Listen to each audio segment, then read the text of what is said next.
Bonsoir à tous, moi c'est Marie, merci de m'accueillir ce soir. On va commencer par un petit sondage. Levez la main dans la salle ceux qui ont un diplôme. Peu importe, un master, waouh, je suis seule en fait. Ok, super. En termes d'introduction, qu'est-ce qu'un diplôme? Pourquoi les gens ont tant envie d'avoir ce morceau de papier? Est-ce qu'il est indispensable pour avoir un travail? Est-ce qu'un diplôme prouve votre intelligence ou votre bonne façon de faire du business? On va parler principalement des diplômes portés sur le commerce ce soir. Donc, le diplôme, pourquoi on en veut un? A priori, pour avoir un travail, pour être bien rémunéré, pour se rassurer, parce que c'est plus simple de se décrire avec un diplôme, pour rencontrer du monde à l'école, développer son réseau, et puis tout de même pour avoir quelques bases théoriques sur plusieurs thématiques comme le marketing, la finance, les maths, etc.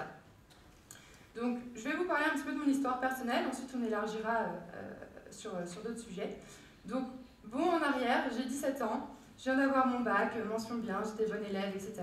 Je me retrouve face à ma mère qui me dit « Bon alors, qu'est-ce que tu choisis? Prépa, école de commerce, université, tu vas où là ?» Moi je lui dis « Mais maman, je vais être cavalière. » Ma mère elle me regarde, elle me dit « Mais cavalière, c'est pas un métier, je sais pas, tu vas pas réussir ta vie en étant cavalière. Ce serait bien que tu fasses une petite école de commerce. » Ok, donc moi à l'époque j'étais pas trop rebelle, j'y vais, j'écoute les médias, la société, toute la pression qu'on me met sur les épaules, je fonce. Je m'inscris en école de commerce. J'y passe 2 ans, quelques heures de cours, quelques soirées, quelques nouvelles personnes dans ma vie. Et en fait, au fil du temps, je me rends compte que tout ce que j'apprends, je peux également le trouver dans les livres, je sais pas, dans des interviews, en discutant avec de nouvelles personnes.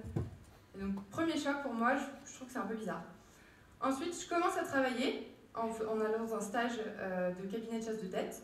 Et là, je vois que les personnes les plus chassées sont en fait les directeurs commerciaux, et c'est également ceux qui sont extrêmement bien payés. Et les mecs n'ont pas forcément de diplôme, donc que ce soit un master ou une licence, et ils sont surtout pas dans les top 5 des écoles de commerce que vous connaissez comme moi.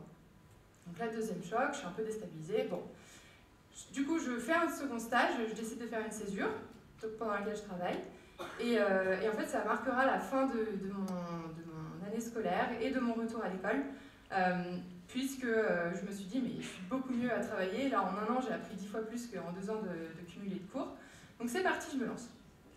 Bon, mes parents n'étaient pas trop d'accord avec l'idée, vous imaginez bien. Donc pour casser les idées reçues, il est tout à fait possible d'avoir un travail et d'être très bien rémunéré quand on n'a pas de diplôme. Parce que du coup, je n'ai même pas de licence, et je suis pourtant allée dans des startups, dans des groupes du CAC 40, et maintenant je monte mon école, et a priori ça m'a jamais dérangée. Après, on va pas se mentir, il y a des entreprises comme l'audit, la finance, qui en demandent, parce qu'en fait elles recrutent en masse, et donc se baser sur un diplôme, c'est se baser sur des compétences acquises, où on est certain que voilà, la personne elle a une tête bien faite, qu'elle réfléchit de cette manière, et que ça ira très bien pour l'entreprise. Après, vous pouvez vous tourner vers d'autres métiers qui sont un petit peu plus, qui font plus référence à votre personnalité, votre atypicité. Donc, par exemple, être entrepreneur, être commercial, être graphiste, etc. En fait, il y a une espèce de paradoxe qui se passe, il y a une distorsion sur le marché du travail entre les adolescents, les étudiants qui n'ont jamais été autant éduqués qu'actuellement. Là, on fait des doctorats, on fait des masters payés, on fait toujours plus. Et en même temps, on n'a jamais eu un taux de jeunes, un taux de chômage aussi élevé chez les jeunes. Donc il y a un truc qui fonctionne mal. Soit on est formé pour les mauvais métiers, soit on ne comprend pas en fait ce qui va se passer sur le marché du travail. Donc en fait, moi je pense que l'utopie, elle repose sur plusieurs choses. La première, c'est qu'un diplôme c'est top, mais en fait c'est simplement un passeport. Ensuite, il faut ajouter de nouvelles compétences et de nouvelles choses à ce diplôme, qui peuvent être via une école si elle est assez spécialisée, ou via vous-même, via vos propres recherches, pour devenir en fait la meilleure version de soi-même. Moi, je pense qu'il manque plusieurs choses. Premièrement, on est très mal préparé aux entretiens d'embauche. On est très mal préparé aux entreprises qu'on va choisir. En fait, il faut choisir une entreprise qui vous ressemble. Quand vous la regardez, vous vous dites « Waouh, mais c'est trop moi, ça correspond exactement à ma culture, ça correspond exactement à mes valeurs. » Et en fait, c'est là où vous serez vraiment bon. Il faut être toujours mémorable dans la façon dont vous allez contacter une entreprise. Si c'est pour envoyer une énième lettre de motivation bidon que vous avez prise sur Google, c'est pas la peine, ça ne fonctionnera pas. Ensuite, il faudrait avoir des cours de développement personnel. Des cours de confiance en soi, des cours pour gérer ses émotions, gérer son stress, apprendre à dire non. C'est un truc tout bête, mais moi, dans mon premier emploi, donc qui était chez Accor Hotel, au bout de mon premier mois, on m'a envoyé faire une présentation de mon projet devant 40 personnes. J'étais comme ça, j'étais pas du tout bien, je bégayais en thaïlandais ou je sais pas quoi. Je faisais n'importe quoi parce qu'en fait, j'étais pas préparée et qu'on m'avait jamais dit, mais Marie, t'inquiète pas, aie confiance, ça va aller, c'est comme ci, comme ça qu'il faut faire. Et donc, je me souviens que c'était limite traumatisant pour moi. Et en fait, je remarque que ça l'est pour beaucoup de personnes. Même pour un entretien d'embauche, en fait, ou pour parler à un client, on n'est pas assez préparé. Ça, c'est la seconde chose. La troisième chose, c'est que rien que sur la partie basique, on est également mal préparé. Vous m'entendez là? Ah, c'est bon. Donc, je vous donne des exemples tout bêtes. Serrer une main. Bon, bah, serrer une main, c'est comme la façon dont vous êtes habillé. Vous allez tout de suite juger la personne.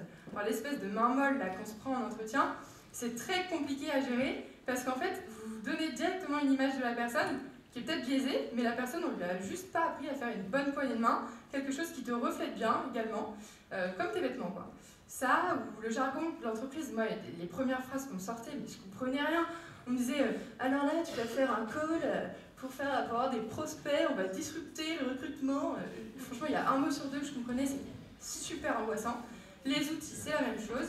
Donc, bon, je pense qu'on a encore du travail à faire sur toutes ces choses. Ensuite, je pense que c'est un peu obsolète de se dire qu'on va une fois à l'école dans sa vie. Le monde, il change tellement, tout va tellement vite. Moi, je vois mon petit frère qui a 17 ans, j'ai l'impression qu'il en connaît 10 fois plus que moi, parce qu'on a un accès à l'information qui est monumental. Et aller une fois à l'école dans sa vie pendant 5 ans, et ensuite se dire « Ah, moi, c'est bon, je connais, c'est terminé », ben, en fait, ça marche pas. Ça marche pas parce que ça va trop vite. Il y a des choses nouvelles tout le temps. Et arrêter d'apprendre, c'est vous mettre en danger. Et je pense que tout ça, ça n'a rien à voir avec le diplôme, en fait. C'est extrêmement personnel. Donc, tout ça m'amène à dire que il ne faut pas capitaliser uniquement sur le diplôme. Il faut essayer de comprendre vos forces, là où vous êtes les meilleurs, et là où vous, en fait, vous allez apporter un truc exponentiel à une entreprise, et que ce sera vous et personne d'autre. Et ça, pour moi, le diplôme n'a rien à faire là-dedans. Et en fait, c'est pour cette raison que j'ai eu envie de monter une sorte de nouvelle école. C'est pas contre les écoles de commerce, c'est une alternative. Et c'est une école très rapide, en 1 an, qui forme à un métier qui est en pénurie, qui est celui de business développeur. Et voilà, c'est juste pour des personnes qui ont envie de faire des études rapides et d'aller rapidement gagner de l'argent. Donc voilà, si j'ai un petit conseil à vous donner, c'est de vous spécialiser, être très à l'écoute des autres, toujours apprendre, jamais rien lâcher, et vous valez mieux qu'un morceau de papier, clairement.